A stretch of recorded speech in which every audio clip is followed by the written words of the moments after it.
front has our red cross, but it's not in the center. It's off to one side.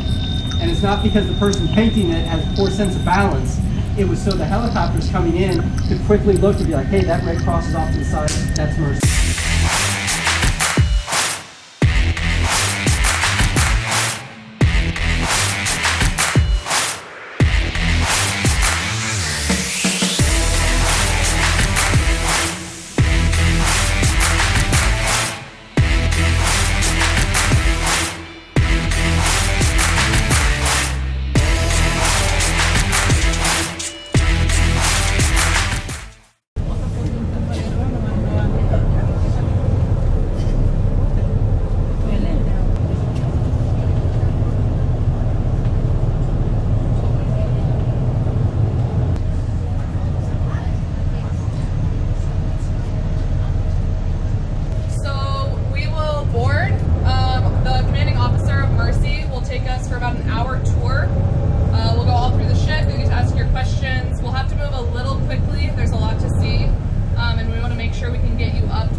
Closing ceremony, listen to everyone speak, watch beautiful dancers, listen to some beautiful music.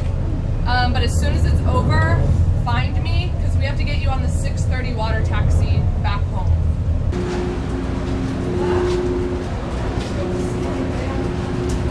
I'm Captain Feinberg. I'm the commanding officer of the hospital aboard the U.S.N.S Mercy.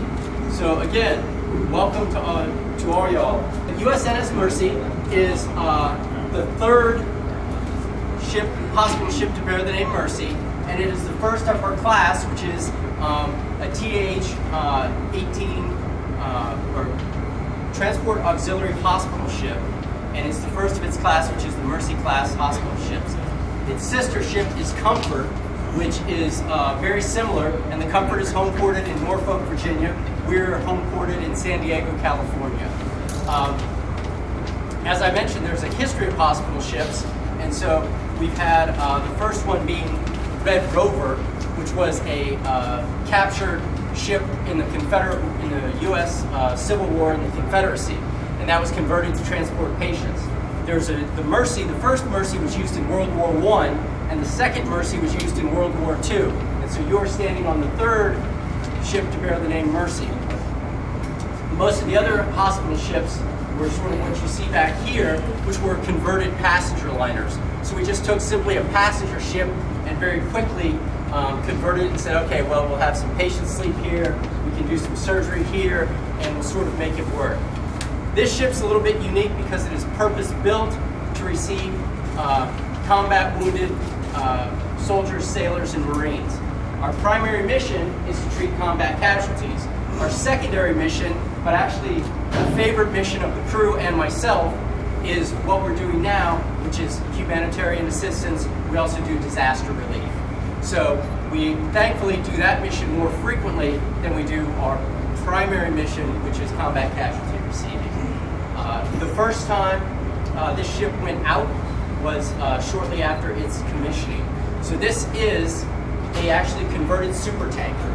So it's a U.S.S. Worth, or the S.S. Worth, which was a super tanker that carried oil, and then we converted it about 9 years into its life to the U.S.N.S. Mercy.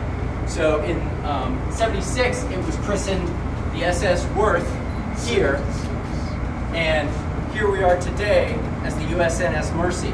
So there's a few things that we did. So this is the oil tanker.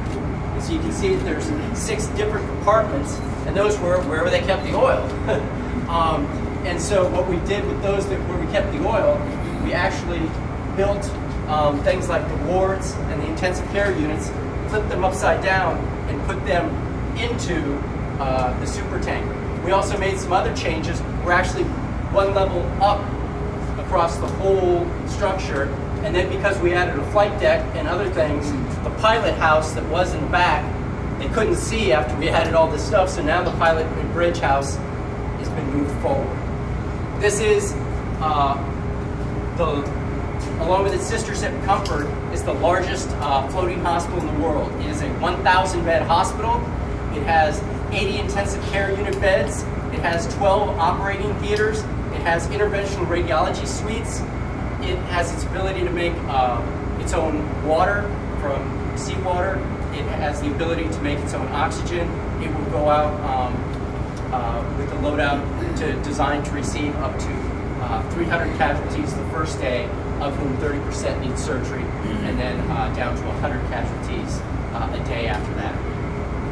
If it was just placed on land in the United States, it would be the 8th largest hospital in the United States. File into the elevators, and we're headed to Casualty. Have any of you been on a Navy ship before, or just any other ship, really? The difference is they don't have elevators. Yes. And they don't have ramps. They have only ladders. You are standing in Casualty receiving. So this is basically a very large emergency department. It has 50 beds. And again, it's designed to receive combat wounded soldiers, sailors, airmen, and Marines. There's a certain flow to it that is very unique. So if you start over there, those were put the people who are the least sick, and as we move aft, we get the people who are more sick.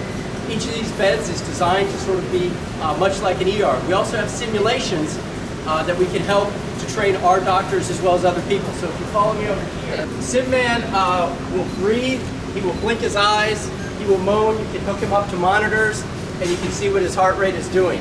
And it's all for practice.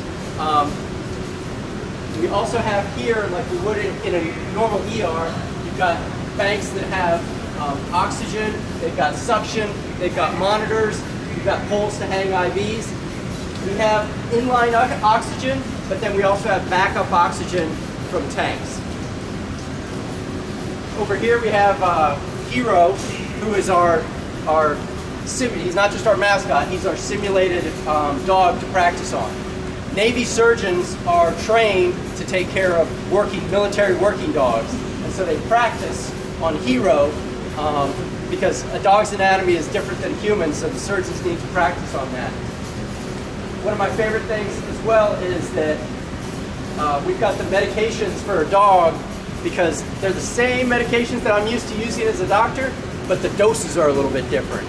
And the vital signs for a dog are different. So for instance, if I said, hey, your temperature is 40 degrees Celsius, you'd say, he's got a fever. What about Hero? Is that normal for Hero? That's okay for Hero. Running 40 degrees for a dog is okay. But you can't always keep that in mind, and so we've got the chart that sort of goes through what their vitals are and how you can take care of them. Now, what we're standing on right now is the surface of the SS Worth. So this was the weather deck that was outside for the SS Worth.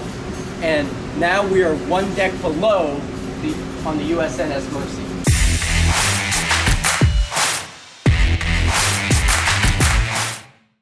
So when we're tied to the pier in San Diego, we have about 20 civilian mariners and about 60 active duty uniformed personnel like myself. For our outlay here, we've got we're designed for about a 250 bed hospital, as well as 10 ICUs and about 6 ORs. So that's the loadout of people we got, and that's what we run with.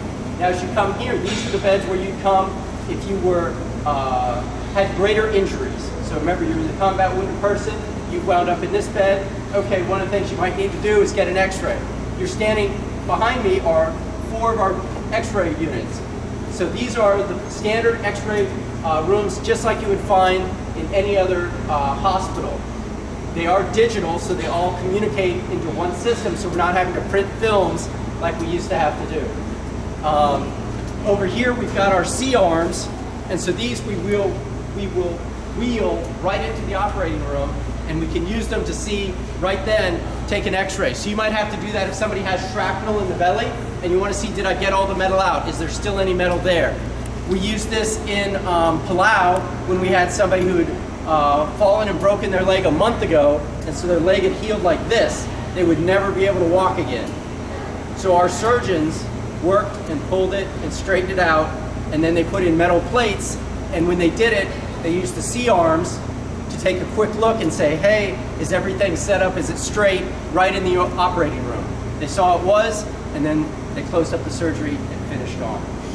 You are standing in the coolest room in the hospital, and I mean that by temperature, but it's also pretty cool. Come on in, we're gonna crowd on in. So, you are standing before our 64 slice GE CAT scan. And so, this is a CT scan. We were the first ship to have a CT scanner placed on board. It's a wonderful piece of gear for doing trauma surgery or many other surgeries. You pretty much really rely on CAT scans. We had a patient who, in another country, said, hey, I was out swimming and I got smacked in the face by a fish and now I have a black eye. And we're like, really? You got smacked in the face by a fish and you have a black eye? Sure. But we went ahead and listened to them, and they did a CT scan on this machine, and this is what it looked like. So this is actual picture from this machine. Now you'll notice, hey, he's got a skull, but then right here, there are, from a needlefish, there are 3 spines that are just below his eye. If they were a few millimeters higher, he would have lost vision. So our oral maxillary facial surgeon went in and removed them. The longest one was about 1 centimeter. And that was all. This is an actual picture from this, and I printed it out because I just really think it's cool. Now, we also here, there's in Honiara, they have a new CT scan machine as well that is a 64 slice. And what we've done is we've sent our techs, our CT techs out there to work with them to sort of say, hey, let's see how you're doing your processes. What can we do to help optimize it? And we work with them to train them so that they're better prepared to use their own machine. And when we leave, they're better equipped to handle emergencies. All right, so now you've been wounded, you've been to CASREC, and you've got your CT, you got your blood. Next stop, the operating room. So, Gizo, the surgeon there, Dr. Mike, he has a laparoscopic tower. But he's like, I haven't done that many, I'm not super comfortable doing it all the time. Well, our surgeon went up there, did several days worth of cases with him where they were doing laparoscopic cases, and he's, he feels more comfortable and he can go ahead and do some more on his own without our help. We also, I believe we did 52 cases from this country here on board the Mercy. And now some other things that are sort of unique about this operating theater is, one, it is hooked up to video, so on the internet, so we can conference in with another surgeon who's back in San Diego to say, hey, what do you think of this or that? And they can actually see what we're seeing on the scope. It requires bandwidth, and so we have to shut down pretty much all of their internet on the ship to pull that stuff off. The other thing you'll notice, for those who've been in other ORs, this is a big OR. It's really big. It's bigger than most. Why do you think that is? Well, one of the reasons is if you're combat wounded, you're probably not coming in saying, it just hurts here.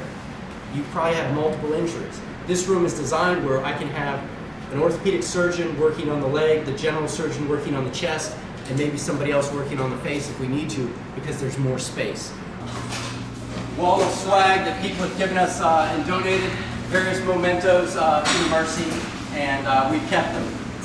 When we go underway, which we're leaving tomorrow, all this gets secured for sea, so it all gets sort of battened down so it can't fall over and damage things. You're a combat wounded sailor. You've been brought in, you've done the operating room, and now you're being wheeled down this way. You'll notice we've got numerous stretchers, because like I said, hey, we're designed to receive like 300 people the first day. How are we going to receive them? Part of it is litters, and so you're going to see litters stacked here, as well as in some of our ramps. And again, we're going to show you right about here one of the ramps. So, unlike a normal warship, this has got big ramps that you can go up and down, and so we can wheel people in wheelchairs, we can wheel people on beds, and we can be moving litters. We also have elevators, which again, normal warship doesn't have. And so we are a little bit different in that regard. It's just one of the many ways. Now, beneath us are the wards. And so our sick wards for the general hospital are beneath us. The healthier you are, the lower we stick you in the ship. Because if you're basically okay, and we need to get you out, you can get yourself out from down below. The sicker you are, the closer up we keep you. So if you're really sick, you might wind up in, say, the intensive care unit, which is just behind me. What we're going to do is, after you've come out of the OR, you would come to what's called a post-anesthesia care unit, or a PACU. The PACU is now directly behind me. So our PACU is can actually be extended to use as another another intensive care unit. So, all right. So we've got everybody. All right. So now we're going to head into one of our intensive care units. So we have 4 intensive care units. Each one has up to 20 beds. So come on in.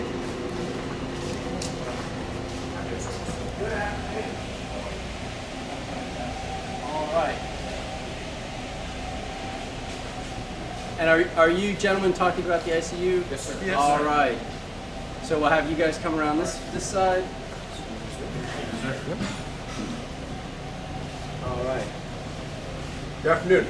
My name is H.N. Gervais. This is H.N. Spick. We are DNS ICU Beach Foreman here on the U.S.N.S Mercy. We have 4 total ICUs here on the ship, one of which is an isolation ward, as well as the PACU. We can extend the PACU. We have a total 79 bed capacity. If need be, we can extend another 20 beds to the PACU if need be. All of the ICUs are pretty standard, the same standard we would have in the United States. They have inline suction and monitoring through our ProPac M's here, as well as state-of-the-art beds and a variety of dialysis machines. All right. So there are a few things. Like he said, the beds are fantastic and state-of-the-art. They will actually roll you back and forth so you don't get bed sores automatically. It'll tell you your weight.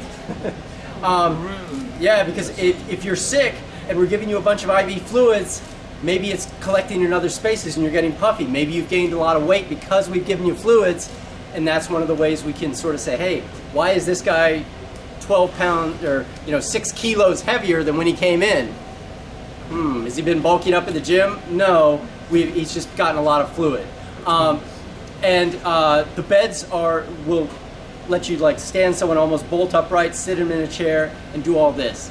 So they're very capable. So you're standing in front of our laboratory, which is a full scope laboratory. It can do pretty much any test you need for an intensive care unit. Additionally, we've got an ABI 7500, so we can run our own COVID PCRs, and we've done hundreds of PCR tests. We also have the ability to do just the rapid antigen tests, which we've done as well. It depends on the country as far as what the requirements are for us to come into the country. Sometimes they require a PCR test, such as Solomon Islands. We're able to comply because we have. This is pharmacy. You'll notice that there's only one window. Yeah. Because we don't have a lot of people who are outpatients walking up to the window. They're all inpatients.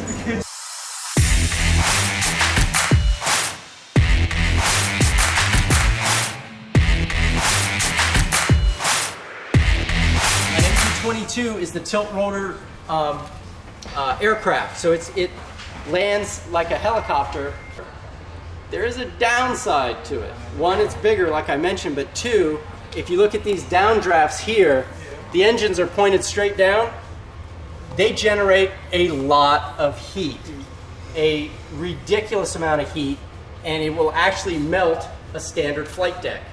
And so our flight deck is specifically reinforced to receive 2 different Ospreys at once, and the other engine is off to the side. We can, of course, receive other helicopters as well, and during this mission we've received several helicopters from foreign countries, just to practice. We've had it from the Philippines, from Japan. Does anyone want a picture with me before I leave? And then, all right, so we'll do quick pictures, and then I gotta go.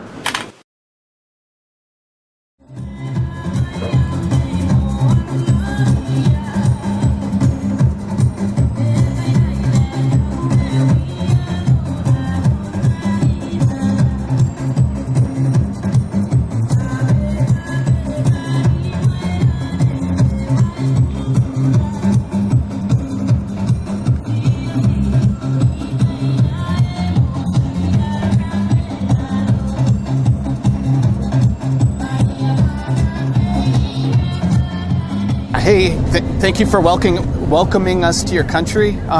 It's a beautiful place, and I hope Pacific Partnership can come here again. Thank you for allowing us to come down and be here. And it was a great way to close out this Pacific Partnership. And without this stop, I don't feel like we would have felt like it was a complete mission. So thank you so much for allowing us to come down here and opening your arms to us. To the team from U.S. Navy Hospital Ship, including your colleagues from other countries, including Australia and Japan, thank you so much. This year you have set the benchmark against which future missions of the Pacific Partnership Program will be compared. May God richly bless you for your work to uplift the people of Solomon Islands. May He look after you as you depart our souls and sail towards your next destination.